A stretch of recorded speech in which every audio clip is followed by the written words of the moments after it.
Magandang araw mga boss, isa na namang mabibiktima sana ni Boy Palit na customer ang umatras. Tinanong ko nga yung driver, 7,000 lang daw magagastos pag pinagawa sa kanila. Pa-start ko muna itong sasakyan mga boss para ma-check ko itong sasakyan ni customer. In-adjust na daw ito ni Boy Palit, kaya lang talagang clutch sliding na raw at kailangan ng ibaba itong transmission. At napakamura pa ng singil niya, 7K lang. Check ko nga yan. Grabe mga boss, pag-apak ko pa lang dito sa clutch pedal ni customer, aba, matibay itong tuhod ng driver, napakatigas ng clutch pedal idiin. Dahan-dahan kong bibitawan itong clutch pedal mga boss. Mataas na yung bitaw, hindi pa ma-under ano? No. Mataas na yung bitaw ng clutch, hindi pa na-under. Oo. Baligtad yung adjust eh. O, tignan mo, nakabitaw na ako. Oo. Walang galing. Makatuloy, hindi tama adjust. Opo. Baligtad ang adjust eh. O, tignan mo. Tignan mo ako nakita mo yung pa ako, di ba nakabitaw na? O, mataas na yan. O, tignan mo, doon palang mararamdaman mo yung hinig ng makina pag bibitawan ko yan. Doon palang may hinig eh, di ba? O, pakinggan nyo tayo, pakinggan nyo ha. O, pakinggan mo ha. O, di ba? Doon palang gurod, gagawin siya. Ang taas, baligtad ang adjust. Adjustment lang. Adjustment lang. Malamit lang. Ayan, tignan mo. Tignan mo, bitawan ko yung clutch ha. O, nakalubog yan ha. O, bitawan ko ha. Dapat under na yan. Kasi malayo na yung clearance eh. Ayan o, malayo na yung clearance. Tama ha, ang haba ng ako. Dapat dyan pa lang yun. Dapat konting bitaw mo pala na gano'n, umender na yan eh. Ayan, tignan mo, nakabitaw na ako. Parang automatic yun. Oo. Sino nag-adjust nito? Mechanic ko na. Hindi marunong kung gano'n. Hindi marunong gumawag. Hindi naman sir. Pero kapag ito naman, in-adjust ko, binaba ko na yung clutch niya, tapos hindi na rin talaga siya makahatak, natuluyan sa ginawa. Wala sa ayos, kaya lalo siya nag-slide. Yung in-adjust nila yung clutch, imbis na dapat konting bitaw mo lang, a-under na sa sakyan, ang ginawa nung nag-adjust, pag inapakan mo yung clutch niya, kahit na mataas na yung bitaw mo, ayan dapat konting ganyan, bitaw ka na. Nakadun ka na na gano'n. Tapos dapat bitaw mo konting ganyan, under na yan eh. Hindi pa umaandar. Sobrang taas yung pagkaka-adjust, baliktad yung pagkaka-adjust. Kaya nangyari, lalo nag-slide yung sasakyan mo. Sunog yung lining. Kaya kayo mga customer, lagi kong paalala sa inyo, mag-iingat kayo sa mga taong nilalapitan nyo. Tapos kita nyo, nag-check engine pa. May check engine. Kailan pa naubos yung check engine yan? 2 months na hindi pa pinagawa yung check engine? Grabe. Kuwate, kumukuha sa adjust ha. Kasi pag ganito, natuluyan na yan. Kasi nga dito sa garahe mga boss, nang ipapasok ni customer itong sasakyan niya, hirap nang umatras eh. Kaya pumasok sa isip ko na pwedeng clutch sliding na talaga itong sasakyan ni customer. Pero hindi pa rin naman ako nawala ng pag-asa. Kung nakita nyo, niluwagan ko itong nut na naglalak dito sa pusrad ng primary clutch. Tapos nung maluwag na, yan pinipihit ng daliri ko itong nut paluwag. Bali kung nakikita nyo, inaatras ko yung nut ng pusrad. Medyo nakakangalay lang yan mga boss, kaya samahan nyo ng kaunting tiis. Pero pag okay na, nailargan nyo na yung nut nya, pwede nyo na ngayon pihitin itong pusrad. Tandaan nyo mga boss, pati sa pagpihit ng pusrad, medyo nakakangalay, kaya samahan nyo na ng kaunting tiis. Pabitaw-bitaw pag nangalay, tapos balik ulit. Bali ang gagawin nyo nga, gaya ng sinabi ko, pipihitin nyo itong pusrad nya, paiksiin nyo yung pusrad, kumbaga pihitin nyo yung pusrad pakanan naman, pakanan. Pag hindi nyo pa naintindihan yan, umuwi na kayo. Kasi minsan mga boss, may magtatanong pa rin na pag hindi ko agad siya masagot, sasabihan ako ng suplado. Sa totoo lang, yung ganyang tao, sila pa yung nag-i-skip ng mga ads. Kaya salamat sa hindi nag-i-skip ng ads, bahala na sa inyo ang Diyos. Tapos ganyan may play Yan. Subukan mo muna, tignan mo kung lumambot. Ikaw muna tumapak, tapakan mo lang muna. Alam mo naman yung matigas kanina eh. Sapa ka. Tignan mo, lumambot? Ha? Malambot siya ngayon? Di ba? Mali yung adjust. Kanina tigas ng clutch pedal eh. At taas-taas pa. Ha? Lambot lang dapat yan. Sa nakita ko dito mga boss, naisahan si customer eh. Sinadya yung pagkakataas ng clutch para tuluyan na talagang mag-clutch sliding. Kaya nga 7K lang yung singil. Tapos ibabalik lang nila yung pagkakadyas, okay na siya ulit. Ganda mo bitawan yung guard. Please yung handbrake. Sige, tignan mo. Kung abante siya kagad. Ano, konting bitaw lang, abante na. Sagot ka. Ano? Maya, huwag kang maya sa akin. Sige, tingnan mo, kung abante agad siya. Konting bitaw lang dapat. Di ba? Andar agad siya. Kaya lang, ang problema yan, kung yung pagkaka-adjust nila, di ba, ilang araw na ganon? Isang linggo? 1 month na. 1 month? Wala, nasunog lalo yung lighting. Baliktad ang adjust Ayun yung sinasabi ko. Asan si boss? Nandyan? Boss, baliktad ang adjust ng ginawa sa'yo, kaya lalo nasunog yung lighting. Si customer, kausap ko sa ibang bansa siya. Ayun ang nangyari sa'yo. Biro mo, 1 month na pala. Kaya sabi ko kay customer, 50-50 ang chances nito kung magiging okay itong takbo ng sasakyan niya. Kaya i-road test namin ito. Sa nangyari ngayon, sir, konting bitaw niya na lang, umaandar na itong sasakyan. Ang problema, kung natuluyan sa pag-slide. Ha? Sana naman, tagal-tagal, sana naman lumo pa sa akin sinabi. Pambihira ka naman. Apakamintas, higpitan ko sandali. Gaya ng dati mga boss, gamit itong open wrench na number 12, higpitan mo itong nut na number 12 na naglalak dito sa push rod. Kasi nga magro-road test kami ni customer para malaman namin kung naging okay ba itong sasakyan niya or bumalik ba sa dati niyang hatak. Kasi kung hindi, mapipilitan akong ibaba itong transmission.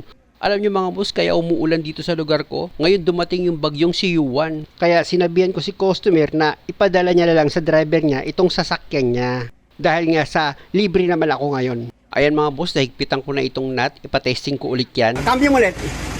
Sino mo, kung abante agad siya. Di ba? Testing natin. Road test tayo. Hindi ko mag-drive para ano. Abante mo rito. Ulan mga boss. Kaya maraming salamat sa Diyos dahil sa Sierra Madre na ginawa niya na naging dahilan sa paghina ng bagyo. Yun ang totoo, dapat ang Diyos ang pasalamatan, hindi yung Sierra Madre. Mag-road test na kami mga boss para magkaalamanan na. Sana lang maawa yung Diyos, bumalik sa dati yung hatak nitong sasakyan ni customer. Actually si customer nasa ibang bansa pa Siyempre stress din yun. Sige, testing natin. Biruin nyo ba naman, nasa ibang bansa na siya pero siya pa rin ang nagmamanage itong sasakyan niya. Di ka ba ma-stress nun? Kaya konting bitaw mo lang, andar na. Dati mo kanina. Pinisiban na. Dati wala talaga Kanina pa lang papunta sila dito sa akin, wala talagang hatak itong sasakyan. Ayon nga dito sa tatay nitong customer. Pero ngayon pa lang, naramdaman niya daw agad na okay na itong sasakyan. Dati hindi sa sinisibat na ganon. Ayaw. Ngayon. Ngayon, lakas na. Ganda na lang natin ko. Ano karikulan nyo kaibigan? Wala, pag nag-slide yan, natuluyan sa pag-adjust na ginawa nila. Ganito ko yung rin. Ganito. Yan. Okay naman Yun yung natatanong. May-ari doon, anak ko yung kausap niyo. Anak ko yung... Sinabi niya sa...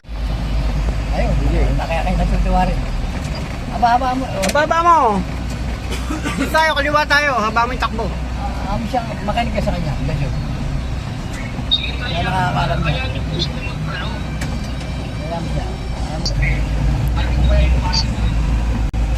Sir, talaga di pa kita masasagot yan unless sasalpa akong scanner, kaliwa tayo. Hindi ko sir pwedeng hindi ako nanguhula ng mga pasensya ka na. Hindi ako, naiintindihan ako sir. Sige, ano mo? Ano? Hindi ka magsalita. Actually, okay. Okay na? Ano? Okay na. Pero ano ba natin? Yay!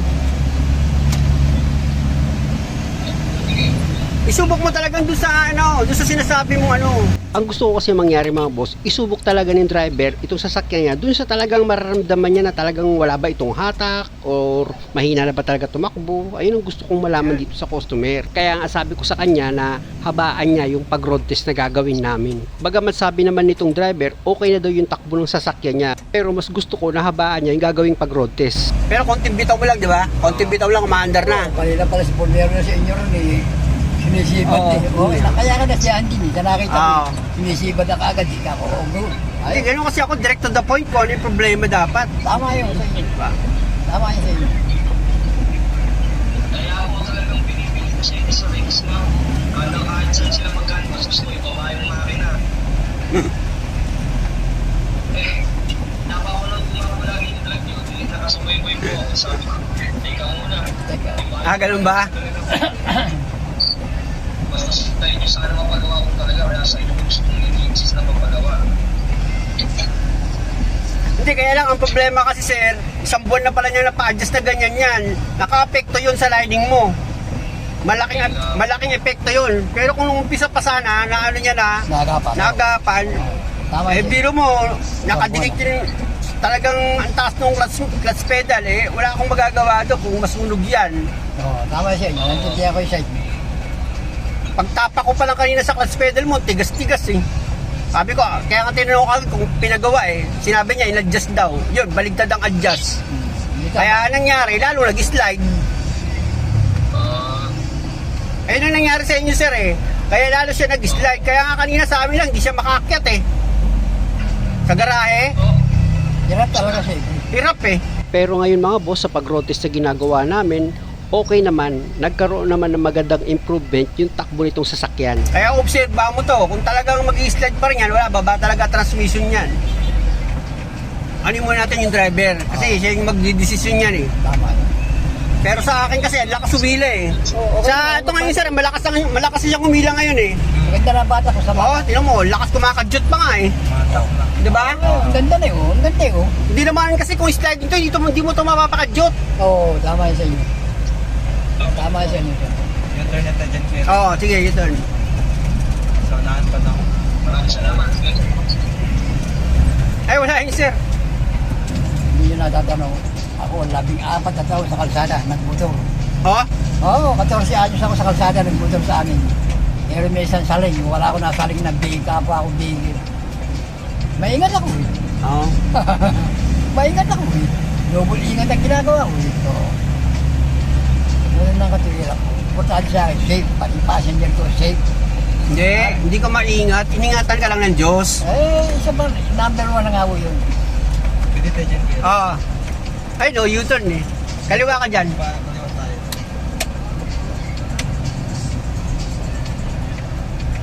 Okay, Son. Oh, umataw naman. Balik tayo dito, Kuya Ray. Oo. Balik mo dyan. Yan, U-turn.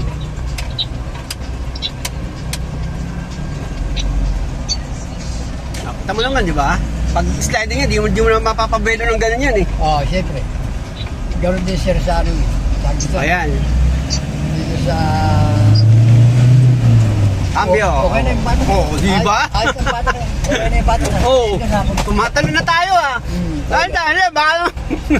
Yung ano, Oh, ano si boss? Andiyan ba? Boss? Oh, nakita mo, tumalo na itong sasakyan mo, pinatalo na itong driver mo eh. ano, yung... Sabi dito. Sliding branch sa ano, sa motor. Naka-tersera ka na, ano? Oo. Nakita ko, tersera siya eh. Kaya talagang pinipili ko sa inyo mo ibagawa eh. Ayos yun. Di ba nasabi ko naman sa'yo, yung ibang nag-a-adjust, baligtad ang ginagawa para tuluyan na nilang ibaba yung transmission. Kaya nga, galit na galit sa akin yung mga yan eh. Tama yun sa inyo. Hindi lang naman ikaw ang nagawa kong ganyan, marami. Nakikita ko yung pag-adjust na ginagawa, puro pabaligtad. Ayos na yung pick up na yun. Ano, okay na? Hindi na biro-biro. Okay na. Oo. Boss, ano? Oo. Okay na yung pick up na yun. Ako, ano pang pick up ang gusto natin. Oh, kaliwa tayo. Ay, kanan. Okay na pick up yun. Hindi na Muli mga boss, dahil sa mahaba itong video, abangan nyo sa part 2 dahil nga yung check engine gagawin ko pa. At sana lang sa bawat video na ginagawa ko, nakakakuha kayo ng idea. Maraming salamat at huwag nyo naman sanang kalimutang mag-subscribe sa channel ko. Salamat ulit. Kaigi tayo. ayos ang pick up yan.